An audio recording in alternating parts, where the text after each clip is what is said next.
Hi everyone, welcome to Next Week Podcast Sports. If you're new to the channel, welcome and make sure to subscribe to get all the videos like this video so we can continue to drop more contents like this one.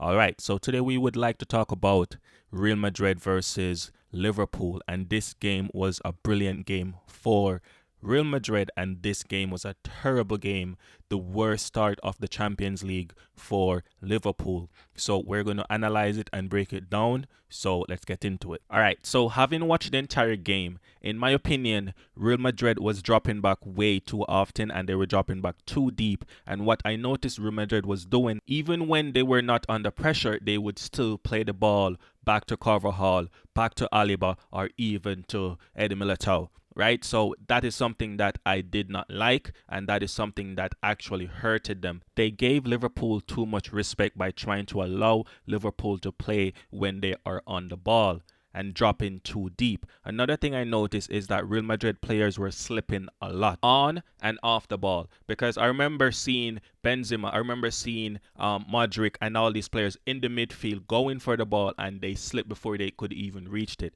right? And even when they were on the ball, they could not control the ball properly or even pass the ball because they had slipped, right? So I'm not sure if something is wrong with the feel or they're just really not used to it. Ancelotti has been playing Camavinga left back in La Liga, and for this Champions League game he decided not to play Camavinga in the left back position but put him in midfield. So he had Alaba playing on the left wing, and then he also had Carvajal playing on the right, where Nacho should have been, in my opinion. Those are the two changes that I actually noticed in this game.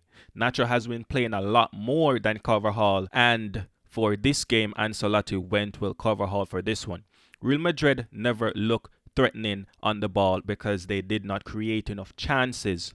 Before the first goal that Vini scored, he did not touch the ball for more than 30 seconds because they were not creating chances. They were not doing anything up front. They were sluggish on the back line. They were sluggish in the midfield, and they were not creating any chances going forward. Liverpool's first goal was a brilliant goal by Darwin Núñez, who needed to score to take all the heat off his back. Salah's goal was a goalkeeper's error. Funny enough, the way Liverpool was playing in the first half, you would have thought that they were first place or second place in the Premier League. You wouldn't have thought that this was the same team that was actually struggling in the Premier League because they were playing so well. Liverpool best player for me for the first half was Stefan Bajcetic, right? He's a young Spanish player and he played really well in the Premier League, and Klopp decided that he's going to choose him for this Champions League game.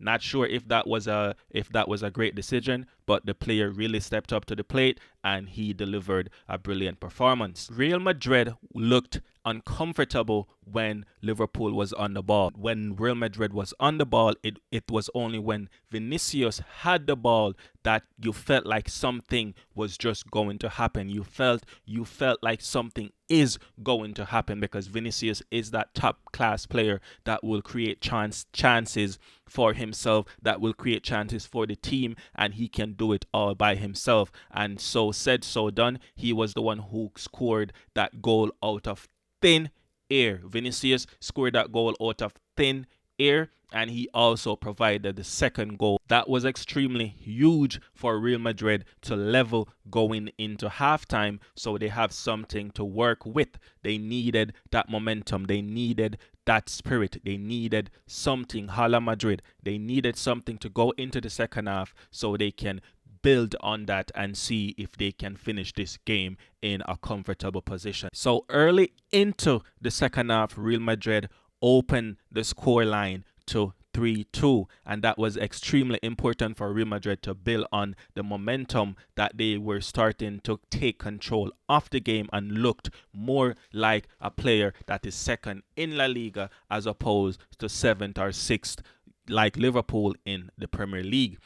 Real Madrid was playing balls more forward and they started to play more attacking football, and Liverpool started to look like where they actually are currently sitting in the Premier League, a mid mid-table team. So obviously, as the game went on, Real Madrid looked more like themselves. 1-2 touches, creative football, and that's how Real Madrid's fourth goal was scored. Rodrigo and Benzema linked up on the 18-yard, and Benzema hit that ball on target that was deflected by Gomez. Liverpool was struggling badly, not being able to create any threatening chances. Liverpool front three went to sleep. Gakpo was nowhere to be seen. Núñez was wasteful with the ball, and Salah was always in no man's land.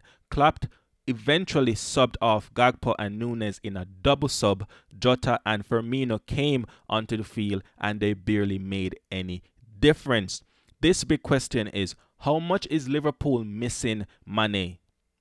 Because this is something that I noticed before Mane was sent to Bayern Munich, right?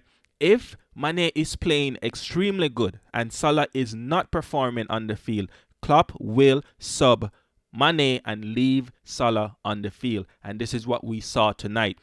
Gakpo was sub, Núñez was sub, and Salah was still on the field. And even Stefan Bajcetic was also sub, and he was the best player on the field for me, because that is what Klopp is doing. He refuses to sub Salah off the field even when Salah is not performing, and that is what is dragging Liverpool down, in my humble opinion. Real Madrid looked like Real Madrid. They looked like the defending champions. They looked like the world champions, right? Because Real Madrid was playing 1-2 touches, and Vinicius was explosive tonight. Benzema was brilliant. Valverde was brilliant in the midfield. Rodrigo did his thing. He wasn't there other than the link-up play with Benzema. Camavinga also played well, given that he's a true midfield player that was asked to play left back, and he was doing a phenomenal job playing left back.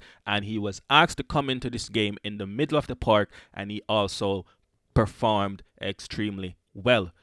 Liverpool was just ball watching. They were not creating any chances. The game finished when the fifth goal scored. The game finished when the fourth goal scored. The game was long ago.